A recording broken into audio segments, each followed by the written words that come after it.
24 de setembro de 2014. Com a volta de Pato no lugar de Luiz Fabiano, com 2 baixas na linha defensiva e uma dúvida na meta, o São Paulo tenta a reabilitação no Campeonato Brasileiro daqui a pouquinho, no Morumbi, diante do Flamengo. Sem antecipar titulares, Corinthians enfrenta Figueirense de olho nos líderes. Depois do vexame diante do Goiás, Palmeiras tenta se reconstruir a tempo de reagir no Campeonato Brasileiro. 4 próximos jogos serão decisivos na luta contra o rebaixamento. Aqui em Santos, Robinho é poupado do treinamento, mas não deve ser problema para o técnico Enderson Moreira na partida de amanhã contra o Atlético Mineiro. E ainda a visita de Rivelino ao Museu Pelé e os gols na Série B e na Europa. O Gazeta Esportiva volta já.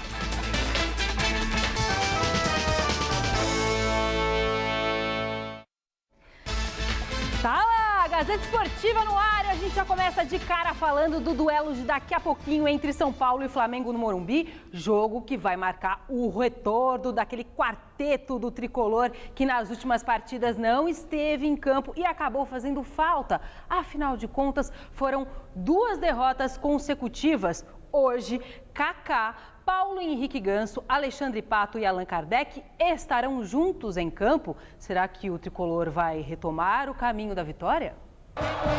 Com o retorno de Kaká ao Morumbi, o São Paulo montou o setor ofensivo mais badalado do Campeonato Brasileiro. O tricolor investiu alto para ter no elenco estrelas do porte de Paulo Henrique Ganso, Alexandre Pato e Allan Kardec. E o retorno deste investimento apareceu logo nas primeiras partidas, com o quarteto em campo. Depois de um início de campeonato irregular, o time engrenou e conseguiu uma boa série de triunfos que o levaram à 2ª posição no Campeonato Brasileiro. Vitória, Palmeiras, Internacional e Santos caíram diante do grande volume de jogo imposto por aquele que já era chamado por parte da torcida de quadrado mágico.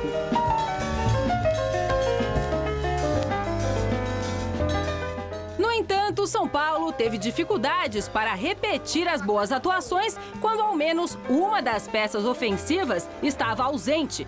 Na Copa do Brasil, foi eliminado pelo Bragantino em pleno Morumbi ao perder por 3-1 em partida onde não pôde contar com Kaká e Allan Kardec.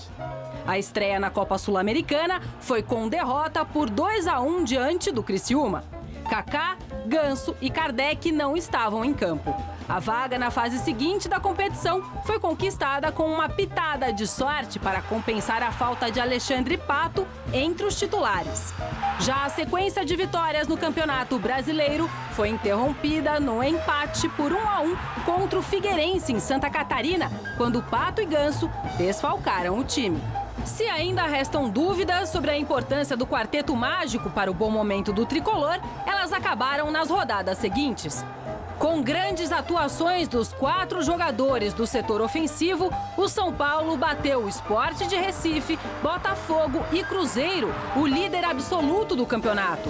Mas a vitória sobre a Raposa rendeu também o 3º cartão amarelo a Kaká. Aproveitando a suspensão de um dos lados do quadrado são paulino, o Coritiba conseguiu acabar com uma invencibilidade de 9 jogos pelo Brasileiro, ao vencer por 3-1 no Couto Pereira. Com o retorno de Kaká, mas sem a presença de Alexandre Pato por razões contratuais, o São Paulo sofreu a 2ª derrota seguida na competição, 3-2 diante do Corinthians na Arena de Itaquera. Logo mais às 10 da noite no Morumbi, o Quarteto Fantástico São Paulino estará em campo novamente, desta vez diante do Flamengo. E se depender do retrospecto, a torcida já pode contar com os 3 pontos. Isso se o estrategista Vanderlei Luxemburgo não descobrir uma maneira de entortar este quadrado. Até agora, perfeito. É esperar para ver. Grande noite para você que acompanha o Gazeta Esportiva. Esse quarteto tem sido muito falado, até porque os números não mentem, né? Com ele em campo, o São Paulo só venceu. Agora, você pode avaliar isso de 2 maneiras. Como realmente uma lógica ou fruto do acaso, uma coincidência, por exemplo. E eu prefiro interpretar como uma coincidência. Não acho que... O São Paulo é um time de futebol, é um conjunto com jogadores que se destacam, mas se você... É um quarteto, como eu diria aqui, insinuante, Chico. Mas quem faz a diferença mesmo nesse quarteto, embora o Pato seja o principal artilheiro do time, embora o Kardec viva um bom momento, o Ganso talvez viva o melhor momento desde que foi contratado pelo São Paulo, mas o diferencial nesse time, para mim, é o Kaká. É o jogador que realmente faz a diferença e movimenta esse quarteto. Boa noite. Bom, boa noite, Celso, boa noite a todos vocês. Eu discordo de você. Eu acho que o quarteto mágico aí faz a diferença sim. Porque o Kaká sozinho não conseguiu ganhar do Corinthians. Essa que é a grande verdade, faltou o Pato. E um completa o outro. Eu antigamente achava que eu tinha mais ou menos uma opinião parecida com a sua, achando que o Kaká era o grande alicerce, né, desse quarteto. Mas na verdade não é. Ele jogou contra o Corinthians ganhou de virada 3-2. O que você ganha com os 4 em campo? Você ganha um ataque ofensivo por todos os setores do gramado.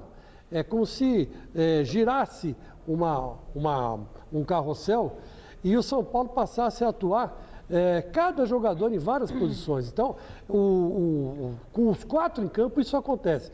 Quando um deles não está, por exemplo, o Allan Kardec, isso acontece menos. Quando o Kaká não está, isso não acontece nunca. E quando o Pato não está, falta agressividade para o time. Então, é um quarteto que realmente caiu do céu, caiu no colo do Muricy Ramalho. E eu acredito que hoje o Vanderlei Luxemburgo, que está nos ouvindo, grande abraço ao Vanderlei, saudade dele, faz tempo que eu não vejo, né? Vai ter uma grande dificuldade de ganhar de São Paulo. Grande dificuldade. Dificilmente hoje o São Paulo perde para o Flamengo. Dificilmente. Porque esses 4 juntos, eles se entrosaram. Deu liga. Deu Isso liga. é indiscutível. Deu liga sim. Rolou um clima. Rolou ou não rolou, como diria Silvio Santos? Deu química. Deu química aí. E quando dá química, bicho, ninguém segura. Né? Com a minha mulher, por exemplo, deu uma química desgraçada, nós tivemos 3 filhos. Não tem jeito, cara. É assim, né? Não, mas o Kaká, Chico, você não acha que é o Kaká, com a experiência dele, que está dando essa liga aí? Eu acho. Não, ele é o principal do quarteto. Ele realmente, dá uma empurrada, né? Ele deu uma motivada. Mas ele sozinho também não resolve nada. Que cada um na sua. O Kaká, ele cobra muito dos jogadores em campo, cobra postura tática. E os jogadores, quando ele está em campo, ficam ligados. Quando ele não está, desligam. É evidente. Agora, só o Kaká sozinho, não dá para fazer nada. Então, é verdade que você vê o ataque do São Paulo sem o Pato, né, acabaram fazendo 2 gols, 2 jogadores de zaga. Né? 2 jogadores de zaga. O Souza, que é meio campista, mas é o que se aventura mais para descer e fazer o gol, e aquele zagueiro do São Paulo que entrou de carrinho, nunca mais vai acertar aquele carrinho como ele acertou, o Edson Silva, né? Que é ruim de bola, grosso, coitado. E ele não fala, e ele não nega que é grosso, mas ele deu um carrinho certeiro, né? É duro fazer um gol daquele. É gol de centroavante, mas ele acabou fazendo. Passe do Kaká. Então, o Kaká é brilhante, não resta a menor dúvida. Mas sozinho, ele também não é tão eficiente. Bom, enquanto eles batem papo ali, vamos de Série B, que teve rodada vai cortando e tal? Tem tempo, gente. Beleza, teve rodada completa ontem à noite. Pode, Desculpa, apenas uma partida acabou em 0-0. Foi no confronto entre a Portuguesa, que a cada jogo fica mais pertinho da 3ª divisão, é verdade. E o Náutico, que não corre risco de rebaixamento, mas também está bem distante lá do G4. 0-0, então, Portuguesa e Náutico. Vamos aos outros jogos e gols. O Bragantino recebeu o Icasa e teve mais trabalho do que imaginava. Dodô, no finalzinho do primeiro tempo, fez 1-0 para o time cearense. Já no segundo, Sandro deixou tudo igual em Bragança, 1-1. E a 5 minutos do fim, Assis apareceu para garantir a vitória à equipe da casa, 2-1 Bragantino. O líder Joinville enfrentou a Lanterna América Mineiro e viu Williams abrir o marcador aos 20 da etapa inicial, 1-0.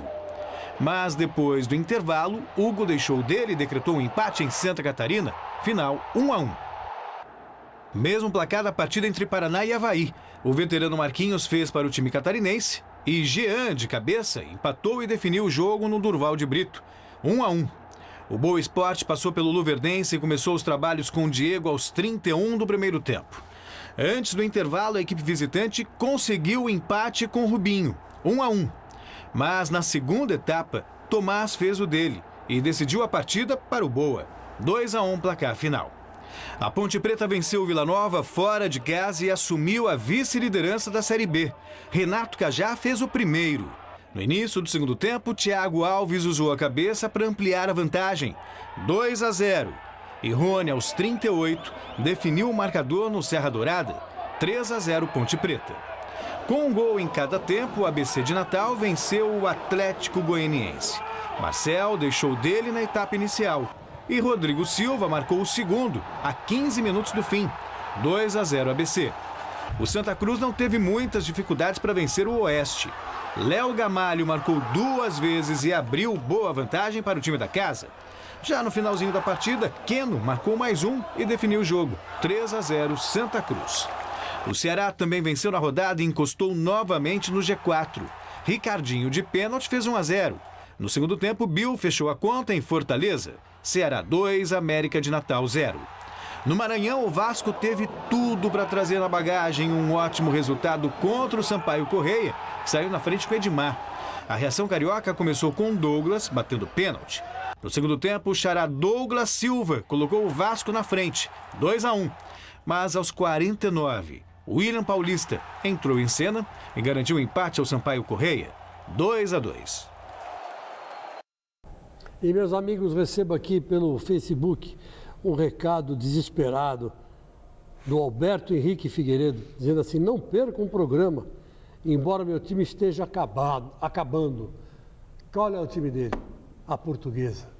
E o pior é que ele tem um pouco de razão, mas empatou com o Náutico 0-0, mas Deus é português também, não é só brasileiro. Pode ficar tranquilo que vai dar luz, a Lusa não cai para a terceira divisão e volta para a primeira com muita grandiosidade. Meu Patrício, querido Patrício Alberto Henrique Figueiredo, ó raios. Valeu, Chico.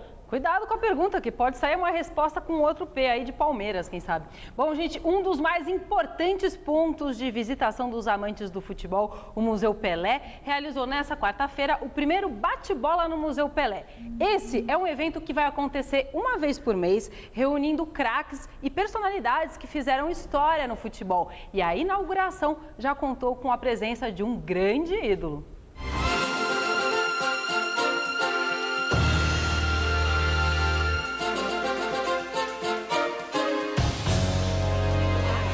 Um dia inesquecível para Roberto Rivelino. O ex-jogador, conhecido como La Patada Atômica, conheceu o Museu Pelé em Santos. Você volta um pouco, né, no tempo, mas tem uma sala, um ambiente que se fala muito de 70.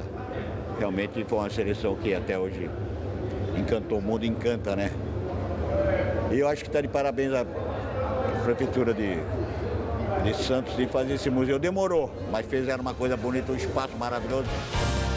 O rei do futebol não pôde encontrar o colega da Copa de 70, mas ele deixou uma mensagem.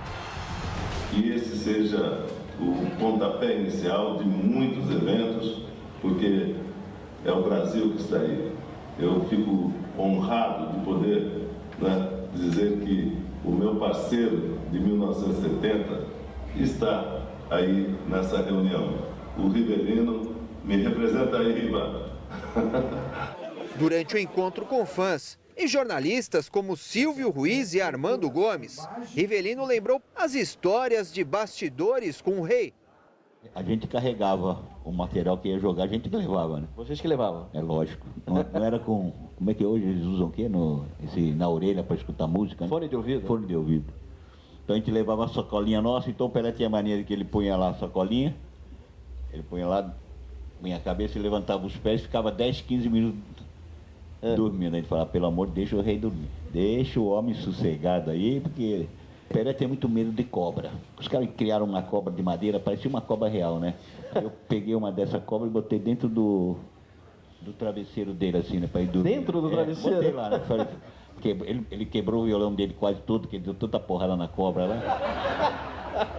E Rivelino aproveitou ainda para fazer uma revelação. Por muito pouco, não atuou com Rei Pelé vestindo a camisa do Santos. Em 71, quando terminou meu contrato, o Santos veio me procurar e fez uma proposta para mim que antigamente, se lembra, antigamente você podia parar, você tinha um contrato que teu passe custava R$10, aí você parava 6 meses, aí ia para 5, né, 5, ia desvalorizando, e eles iam me procurar e fizeram essa proposta para mim. Aí eu tinha de ficar parado 6 meses, aí depois aí para o Santos me contratar.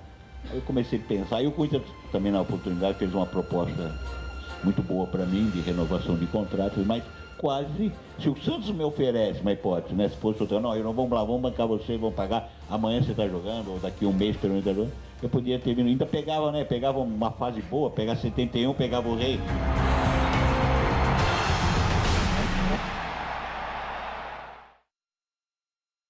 Meus amigos, o Rivelino pode ser considerado o Pelé branco, porque na época que o Corinthians revelou o Rivelino, ele tinha 16 para 17 anos. E todos os jogos do Pacaembu, só tinha o Pacaembu como grande, né, palco para o desfile de todas as estrelas, que ninguém ia para o exterior, todos ficavam aqui, não valia a pena ir para o exterior. Os clubes europeus estavam se recuperando da Segunda Guerra Mundial, então todo mundo ficava aqui. Né? Ninguém ia para mercado nenhum, não tinha esse mercado internacional. E o Santos tinha Pelé e o Corinthians tinha Rivelino. Então, às 2h da tarde, tinha o jogo de aspirante. Eu ia para o estádio meio-dia com meu pai, porque a gente via na preliminar Santos e Corinthians. E no de fundo, a gente via Santos e Corinthians também. Então, era um Santos e Corinthians legal. Um era amador, o outro era profissional. Tipo assim, né? Prontos para entrar. E 2h da tarde, Santos e Corinthians, o Pacaembu estava lotado, porque todo mundo ia ver Rivelino jogar. Tinha 16 para 17 anos. Aí, isso continuou durante um bom tempo. E no de fundo tinha o Santos e Corinthians, com o Pelé jogando. Até que um dia, um gênio lá percebeu, vai querer deixar o moleque jogando aqui, vamos pôr ele no time de cima. Aí o Corinthians começou a rivalizar bastante com o Santos, né? E aí a coisa ficou melhor. Mas o Rivelino foi o Pelé branco, sem dúvida nenhuma. Um jogador que foi, assim, um precursor do Maradona. Ele abriu o caminho para o Maradona. É bem diferente do Pelé, né? O Pelé era um meia, era um segundo atacante enfiado, que fazia gol, um demônio com a bola no pé, driblando todo mundo. O Rivelino não, era mais um armador que vinha de trás e fazia gol. Uma coisa bem parecida com o Rivelino é o Ganso hoje, mas só que o Rivelino era mais explosivo, era mais arranque, né? Era mais garra, mais pegada e tinha um chute muito mais forte que o do Ganso. Era o chamado patada atômica. Vamos de vôlei agora, porque o Brasil atropelou a seleção de Camarões no segundo jogo da primeira fase do Mundial Feminino, que acontece em Trieste, na Itália. O técnico José Roberto Guimarães optou por colocar em quadra o time B, para dar mais ritmo aí às reservas da seleção brasileira. Tandara, Gabi, Fabiola, Natália, Carol, Adenísia e apenas Camila Bright de titular levaram a melhor sobre as camaronesas por 3-0, com parciais de 25-14, 25-15 e 25-18. O próximo jogo do Brasil vai ser amanhã contra o Canadá, 5h30 da manhã. Agora eu já vou chegando aqui. Temos recados para alguém no Twitter, Celso? Um abraço, o pessoal sendo ligado, né? No Brasil inteiro. Então, um grande abraço a todos. Tá bom. Chico, algum abraço, algum beijo? Eu tenho abraço aqui pra caramba. Se você vai tocar nesse assunto, o bicho pega, porque... O bicho pega? O pessoal fica... Olha, o Alexandre Leite, o Robson Lopes Carvalho, né? Madison Brito. Fernando Caetitite. Sérgio Signorelli. Reginaldo Rodrigues. Bruno Noronha. Que tá todo mundo ligado. José Martins. Ficam mandando mensagem. Silvestre Stallone. Opa! Silvestre até Stallone. o Stallone? Então a gente tá bem demais. Então Travestido de mercenário. Então agora a gente já pode ir pro break. Mercenário 3. Ou 4, Mercenário 4. Então agora a gente já pode ir pro break. Se até ele tá vendo a gente, cara, vamos pro rápido intervalo, porque daqui a pouco o Dorival Júnior vai... Fechou. Brindisi. Fechou o treino. O Dorival Júnior fechou o treino, tá? Notícias Bruce também Willis. do Santos, do Corinthians, tá? Tivemos notícias. E os preparativos pro duelo de daqui a pouco. São Paulo, Flamengo, Flamengo e São Paulo. A gente volta já.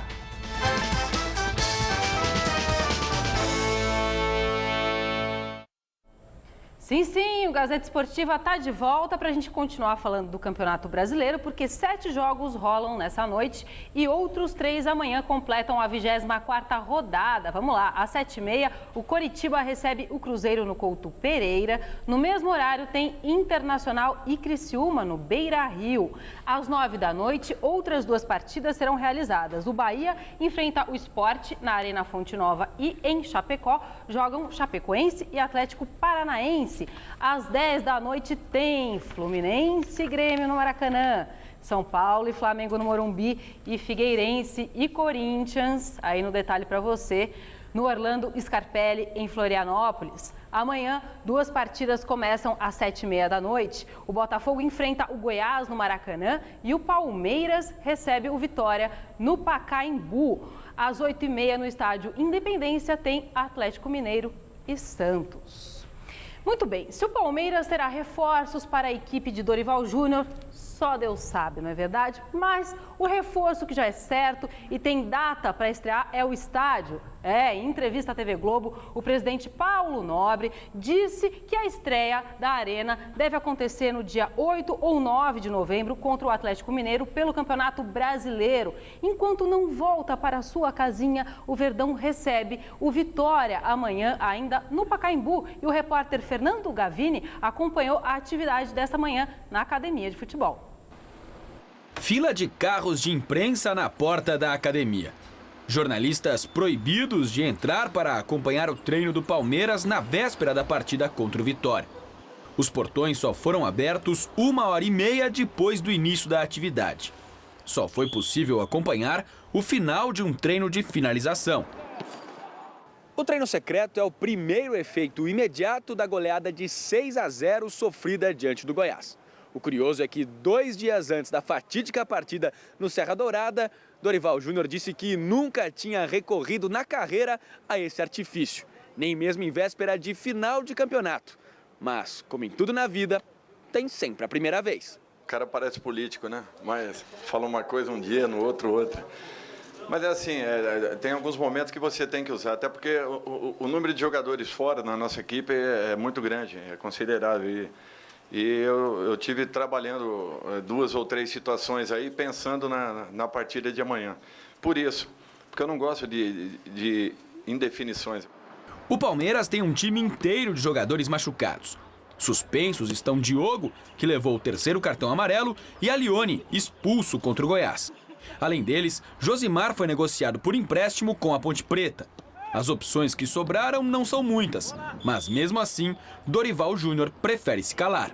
Vou dar uma pensada, posicionar os atletas e a partir daí uma definição para o jogo de amanhã. Nem mesmo a presença de Valdívia, que cumpriu suspensão contra o Goiás, é confirmada pelo treinador. O Valdívia joga amanhã, tá escalado para o seu time amanhã? Não sei. Apesar do mistério, não é segredo que Dorival conta com o chileno na reta final do Campeonato Brasileiro. Ele sempre deu o seu melhor e vamos aguardar aí que ele realmente esteja restabelecido da última situação e que possa ser útil a partir do instante que esteja em campo. O jogo contra o Vitória é o primeiro de uma série de 4 que serão decisivos para o Palmeiras na luta contra o rebaixamento. Serão confrontos diretos contra times que sofrem com o risco de cair para a 2ª divisão. Depois do rubro-negro baiano, o Verdão terá pela frente Figueirense, Chapecoense e Botafogo. Não irá adiantar nada uma vitória e depois estacionarmos nos pontos. Eu acho que nós temos que buscar uma sequência e está na hora do Palmeiras se comportar como uma equipe que esteja precisando. E a entrega tem que ser bem diferente do que nós vimos no jogo de domingo, que foi um jogo bem atípico de todas as condições possíveis. Bom, alguém pode perguntar, né, Chico, fazer treino secreto ganha jogo? Eu já vi situações que resultaram em vitórias. Mas acho que não é nem pela questão do mistério, do que você tem para esconder, mas talvez seja mesmo um momento de se fechar. Lavar a roupa suja. Tirar um pouquinho os holofotes, entendeu? E se fechar na tentativa de uma solução. O Palmeiras está em último lugar, vem de 6-0. Quer dizer, então, quanto menos se expuser, melhor. O lance agora talvez seja realmente, se fechar um pouquinho, discrição, para a partir daí, tentar a melhor sorte no campeonato. É verdade. O Palmeiras parece aquela casa cheia de goteira, né? Ai, nessa casa tem goteira. Lembra dessa? O Celso que gosta de cantar, lembra? Ele adora música. Não é muito a minha praia. Não é só praia do rock. Tá bom, não vem não. Música sertaneja é com o Celso. É com o Celso. Olha, mandem CDs gravados pro Celso Cardoso. Eu tenho o maior respeito, de verdade. Avenida Paulista 900, sétimo andar. A encargo de Celso Cardoso no esporte. Ele adora música sertaneja. Vocês duplas aí que estão espalhados pelo interior. Mandem seus CDs. Pode mandar seus CDs aqui. Palmeiras. O problema é o seguinte, o Palmeiras parece uma casa cheia de goteira. Então o cara fica rezando para não chover. Você lembra aquelas coisas? O cara fica rezando para não chover. Meu Deus do céu, tomara que não chova, porque não deu tempo de consertar o buraco do telhado, né? Então, o que está fazendo o Dorival? Aproveita que está uma estiagem danada em São Paulo, ele está fazendo isso mesmo. Está tapando os buracos do telhado. Para quando vier a chuva, o quanto menos molhar dentro de casa, melhor. Não é verdade? Então, esse é mais ou menos a comparação que a gente faz, né, para você entender o que está acontecendo com o Dorival. Concordo com o Celso. Não está fechando para fazer frescura, está fechando para lavar a roupa suja mesmo, para ver qual é o buraco que ele tem que tapar. Na verdade, então, nesse aspecto, acho legal. Só queria dizer uma coisa. Hoje é ano judaico. Hoje, ano novo. o ano novo judaico, né? Shana Tová. Shana Tová. Os judeus estão no ano 5.775. Parabéns a toda a colônia judaica aqui de São Paulo, né? E a nossa querida Carolina Zilmer, que trabalha com a gente. E só também para fazer, no Twitter nós mandamos abraço para o Sylvester Stallone, vocês falaram que era... Ele esclareceu que não é o verdadeiro, mas o nome dele é Sylvester Stallone. Ai, então, que máximo! E o meu é Scarlett Johansson. Vamos lá! Jogo mesmo para valer mesmo. É só na Casa Nova do Palmeiras, só em novembro. Mas nesse sábado vai acontecer o primeiro evento teste no estádio com a exibição do filme 12 de junho de 1993, O Dia da Paixão Palmeirense. Ontem, o filme foi lançado oficialmente com a presença de personagens importantes daquela conquista. A van premiere do filme 12 de junho de 1993, O Dia da Paixão Palmeirense. O documentário do jornalista Mauro Betting e do diretor Jaime Queiroz conta a história do dia em que o Verdão acabou com a fila de 16 anos sem conquistas. A goleada de 4-0 sobre o Corinthians deu o título de campeão paulista ao clube, que não ganhava nada desde 1976. Um dia inesquecível para qualquer tipo de torcedor. Eu falo para todo mundo que eu virei palmeirense esse dia, né? Porque nunca tinha visto o Palmeiras ser campeão. E, cara, eu lembro como se fosse hoje. Foi sensacional ainda. Foi incrível, cara, porque a gente estava numa fila de muito tempo, né? Muitos anos. Estava começando uma fase, foi uma fase maravilhosa na história do Palmeiras. E tudo o que aconteceu, né? Assim, o primeiro jogo, né? A gente perdeu, a coisa do Viola. Tanta felicidade que todo palmeirense tem uma história para contar sobre aquele dia. Estava jogando a final do Campeonato Paulista de 14 anos em Ribeirão Preto de tênis. Eu lembro certinho, cara, o Zinho fez aquele gol com a perna direita e me chamaram para jogar a final. Eu falei, não acredito, cara. Aí eu falei, pai, não vou, meu pai, vai, moleque, você vai jogar. Momentos especiais representados por um ídolo, Evair. Cercado por fãs, o matador tirou fotos e deu muitos autógrafos na noite de sua estreia como galã de cinema. Não é nada disso. A gente tenta contar a história de um momento maravilhoso na minha vida e na vida do Palmeiras. E não tenho essa ambição. A minha ambição é de mostrar que a gente ajudou a colocar um títulozinho, uma pedrinha nessa história maravilhosa do Palmeiras. Apesar de protagonista, Evair estava prestes a assistir o filme pela primeira vez e não fazia ideia de como ia reagir. Vamos ver como é que vai ser. Espero não chorar muito. O filme começa na época de ouro, da segunda academia, campeã de tudo, e mostra como a cada ano o Palmeiras foi condenado a uma insuportável fila a partir de 1976. Sofrimento que acabou naquele 12 de junho, mas que é retratado com momentos de emoção, mas também de diversão. momentos que você ri, você chora, como é a vida, como é o futebol, como é o Palmeiras, né? E eu acho que é interessante que nesse momento tão difícil do Palmeiras, com o time hoje que é pior que aquele das Taças de Prata 81 e 82, a gente pode se animar e se cativar e se emocionar como a gente se animou, como se fosse ontem. Claro que para o torcedor do Palmeiras e até para o torcedor do Corinthians é uma derrota muito viva para o corintiano e uma vitória eterna para o palmeirense. No final da exibição, Evair foi chamado à frente. Foi ovacionado como na época de jogador. Impossível foi esconder o sentimento. Não tem como não chorar num momento como esse. Não sei te dizer sabe, qual o sentimento de tudo isso, mas só de lembrar de voltar àquele passado foi maravilhoso.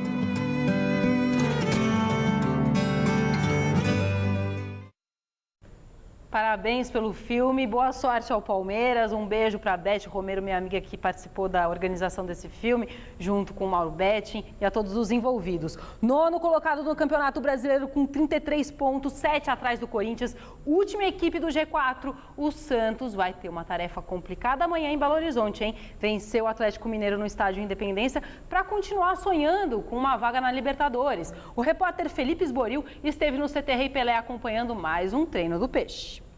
Os salários atrasados do Santos parecem não fazer efeito sobre o elenco. Por aqui o clima é dos melhores, mesmo com esse assunto chato. Todos sabem, né, das dificuldades dos clubes brasileiros, não é uma coisa que acontece apenas com a equipe do Santos, outras equipes têm passado por algumas dificuldades, mas os jogadores estão muito concentrados, estão muito focados aí, isso é o mais importante, a gente não percebe nada de diferente. É a mesma dedicação, o mesmo entusiasmo. Mas a coisa não é tão simples assim. A informação é que o Santos deve aos jogadores 2 meses de direito de imagem e 1 mês de salário. O presidente chamou o grupo para uma conversa e explicou o motivo dessa situação. Uma conversa bem informal, bem tranquila, para poder só passar a situação realmente.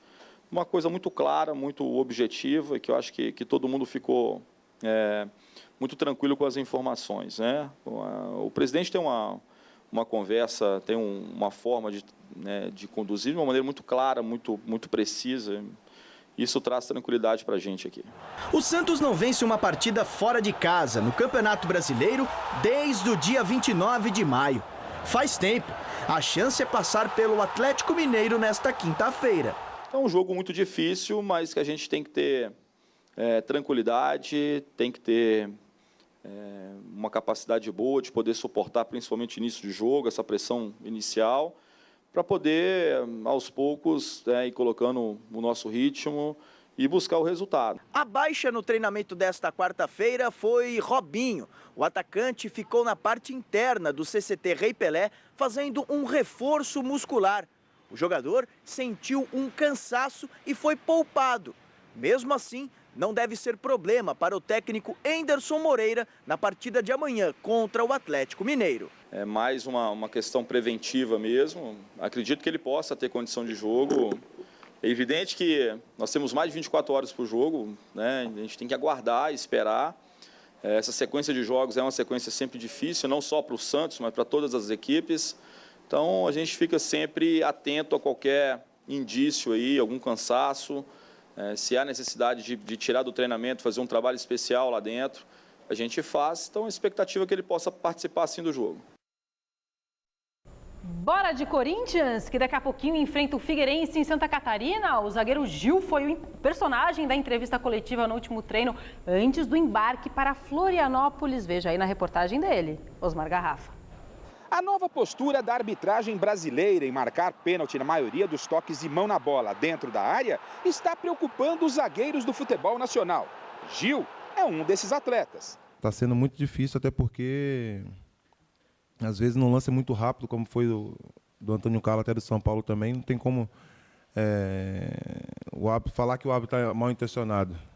Então a gente está ciente disso daí, então temos que procurar evitar ao máximo estar com o braço aberto, talvez muito aberto dentro do campo, para poder evitar essas coisas. A mesma preocupação de Gil com o grande número de pênaltis marcados não se aplica ao fato do Timão ser punido com perda de mando de campo pela briga da torcida corintiana no último domingo na Arena. É difícil, né? Até porque a gente já está acostumado a jogar na arena, mas se tiver de jogar em outro lugar também, a gente vai poder corresponder à expectativa do campeonato, porque a gente sabe que é muito difícil e jogando em qualquer lugar a gente tem que dar o nosso melhor. Quanto ao time que hoje enfrenta o Figueirense, tudo é mistério, pois a última atividade da equipe foi fechada para a imprensa. E tentar descobrir os segredos de Mano Menezes através do zagueiro Gil parece ser tempo perdido. Não, aí você não pode falar não, senão a gente está entregando o ouro, né? Enquanto dentro de campo o elenco trabalha para melhorar a classificação do Corinthians no Campeonato Brasileiro, fora dele, a diretoria trabalha no sentido de antecipar a renovação contratual do atacante Guerreiro. E o grupo espera com ansiedade essa renovação. Na minha cabeça não passa em ver o Guerreiro jogar em outro clube aqui no Brasil, porque ele é um cara que, não só dentro de campo, mas como fora de campo também, é totalmente ligado ao Corinthians. É um cara de grupo, um cara que está sempre passando ânimo e dando força para todo mundo. Então a gente está acompanhando meio que de longe, mas a gente sabe que a diretoria é competente para poder resolver logo essa situação aí e passar tranquilidade até para o Guerreiro também. Até a FIFA se pronunciou sobre os pênaltis que estão sendo marcados no Campeonato Brasileiro e se mostrou estarrecida. Os erros têm sido constantes, erros crassos de interpretação. Sobre o Corinthians não tem outra alternativa. Se quiser brigar pelo título, tem que vencer o Figueirense hoje fora de casa. Bom, eu sei que a gente não tem tempo, viu, Chico, mas eu só queria pontuar uma coisa. Eu ouvi hoje uma entrevista na rádio, o Fernando Fernandes, que vocês gostam, o nosso companheiro que trabalha na TV Bandeirantes, falando das condições dos árbitros aqui no Brasil, de quanto eles ganham, de como eles dormem, que eles dividem quarto, de toda a dificuldade que eles dividem, às vezes, 7 caras juntos. Então, imagina como é que o cara vai para a partida para apitar o jogo. Depois, isso é um assunto para a gente desenrolar no futuro. Carece de profissionalização, ponto. Mas aí é erro que não tem nada a ver com isso. Sem dúvida. Aí é erro de interpretação. Não, é erro, é incompetência mesmo. Tá bom. Vamos lá que a gente está sem tempo. Erro de interpretação de lei. É diferente de você ter condição de trabalho. Claro. Tá. Erro de interpretação de lei é quem não sabe a lei, interpreta a lei errado. Esse que é o problema. Bom, gente, daqui a pouco tem São Paulo e Flamengo no Morumbi. Depois de uma incrível ascensão, depois da chegada do Vanderlei Luxemburgo, o Flamengo não conseguiu vencer nas últimas partidas e está em busca daquela recuperação. Desde que Luxemburgo chegou ao Flamengo, a zona de rebaixamento está longe do rubro-negro. Temos que seguir trabalhando assim, passo a passo, partido a partido. E creo que essa é a ideia que temos nosotros. E tratamos sempre de seguir ganhando partido a partido. Essa noite o adversário é o São Paulo no Morumbi e o desfalque é Eduardo Silva contundido. Canteiros está de volta ao time e Samir é a opção para a zaga. Eu quero sempre jogar, mostrar meu potencial. Eu quero estar no grupo sempre para ajudar, independente de qual situação. Infelizmente, só um jogador por lesão, que era o Chicão, que vinha bem. Mas agora pintou oportunidade, essa é a oportunidade que eu queria. Espero abraçá-la da melhor forma possível. O jogo é contra o Flamengo, mas o assunto no São Paulo ainda é o polêmico lance da bola que bateu na mão do zagueiro Antônio Carlos e originou o pênalti marcado no clássico do último final de semana contra o Corinthians. A reportagem, Alexandre Silvestre. Duas coisinhas, tirando a ausência de cabelo, não saem da cabeça do Edson Silva. O gol que ele marcou contra o Corinthians. Meu filho sempre antes de cada jogo, ele sempre pede para eu marcar gol. Nesse jogo agora, ele falou para mim mais uma vez, pediu: papai, se puder marcar outro gol, é bom, e que seja para mim, não para mamãe. Ele fala.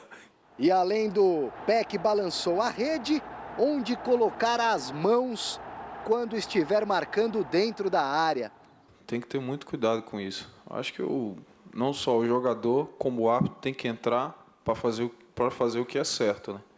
Sei lá, eles usam umas interpretações que não dá para entender, mas isso aí cabe a gente não julgar. Será que o professor Lucha irá orientar os atacantes do Flamengo, adversário dessa noite, a chutar a bola nas mãos dos zagueiros do tricolor? Eu creio que não, cara. Eu creio que não. Tá na área ali, vai procurar, o atacante está na área, vai procurar alguém mais posicionado ou vai fazer a jogada, né? Vai fazer a jogada para fazer o gol. Mais do que o pseudo erro de arbitragem no primeiro pênalti do clássico contra o Corinthians, o zagueirão, consciente, reconhece que o São Paulo também andou errando nos últimos jogos. Tinha a oportunidade de diminuir, né, essa diferença do Cruzeiro. Se a gente ganha do Curitiba e ganha do Corinthians, a gente tava a 1 ponto agora deles, né? Espero que a gente não erre o menos possível para a gente dar seguimento no bom trabalho que a gente vem fazendo aí. Para o duelo dessa noite em casa diante do Flamengo, o tricolor conta com a volta de Alexandre Pato ao ataque. Com isso, o Luiz Fabiano deve ficar no banco de reservas. E 2 baixas na defesa. Tolói machucado, entra Antônio Carlos, Álvaro Pereira suspenso, joga Michel Bastos. Pelo menos essa é a tendência. E uma interrogação ali, ó, no gol. Rogério Ceni, ausente das 2 últimas rodadas, voltou ontem aos treinamentos, participou do trabalho tático, disputou o rachão e ainda afinou a pontaria nas bolas paradas. Melhorou da tendinite no joelho, mas aparentemente não está 100%. Ainda é dúvida, porém, não duvide dele. É o nosso capitão, né? O capitão do São Paulo. Então, eu acho que ele é um líder que todo time gostaria de ter, né? Caso se ele for jogar, a gente fica feliz, mas se não for também, o Denis, tenho certeza que vai corresponder à altura, mas ele é de suma importância também, porque passa confiança pra gente e pra gente dar mais segurança para a defesa. Tchau, gente. Amanhã a gente volta às 6 horas da tarde. O Celso volta daqui a pouco no Jornal da Gazeta. Tem mais esporte para você. Até já. Corinthians 7, Figueirense 0. Pensou que eu não ia falar, né? Aqui pro senhor.